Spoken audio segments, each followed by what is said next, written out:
அன்புமணி எனது இனிஷியலை மட்டும் பயன்படுத்திக் கொள்ளட்டும் என்றும் பெயருக்கு பின் எனது பெயரை பயன்படுத்தக்கூடாது என பாமக நிறுவனர் ராமதாஸ் நேற்று கூறியிருந்த நிலையில் இன்று தொண்டர்களுக்கு உருக்கமாக கடிதம் எழுதியுள்ள அன்புமணி தனது பெயரை அன்புமணி ராமதாஸ் என்று குறிப்பிட்டுள்ளார்.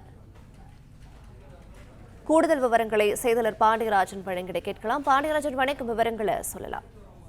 நேற்று தஞ்சாவூர் மாவட்டம் கும்பகோணத்தில் நடைபெற்ற பாமக பொதுக்குழு நடைபெற்றது. அதில் நிறுவனர் ராமதாஸ் தலைமையில் நடைபெற்ற அந்த பொதுக்குழுவில் அன்புமணி இனிமேல் ராமதாஸ் என்கின்ற தனது பெயரை பயன்படுத்தக்கூடாது, அதற்கு பதிலாக எனது இனிஷியலை வேண்டுமானால் பயன்படுத்திக் கொள்ளலாம் என தெரிவித்திருந்தார்.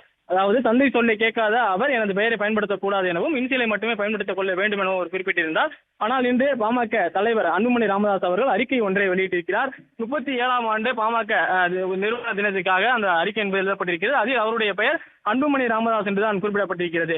குறிப்பாக அவர் எழுதியிருக்கக்கூடிய அறிக்கையில் அடுத்த ஆண்டில் பாட்டாளி மக்கள் கட்சியினுடைய 38ஆம் ஆண்டு விழாவை ஆளும் கூட்டணி கட்சியாக கொண்டு வருவதற்கு தொடக்க உரை எழுதும் வகையில் இந்த ஆண்டு அமைய வேண்டும் என குறிப்பிட்டிருக்கிறார். வரக்கூடிய இந்த 9 மாதங்களும் கடுமையான உழைப்பை கொடுக்க வேண்டும் எனவும் குறிப்பிட்டிருக்கிறார்.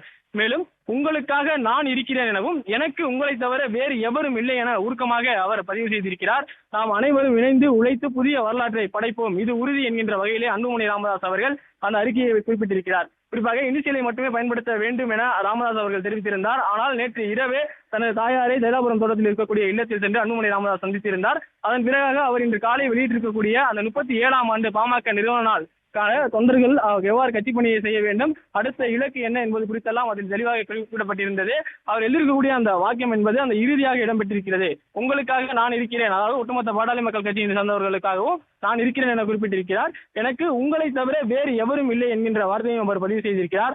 நாம் அனைவரும் இணைந்து உழைத்து புதிய வரலாற்றை படைப்போம், இது உறுதி எனவும் அன்புமணி ராமதாஸ் அவர்கள் அந்த அறிக்கையிலே குறிப்பிட்டிருக்கிறார். பிளே ஸ்டோர் மற்றும் ஆப் ஸ்டோரில் இருந்து பாலிமர் செயலியை QR கோடு மூலம் பதிவிறக்கம் செய்யுங்கள். செய்திகளை உடனுக்குடன் பெறுங்கள்.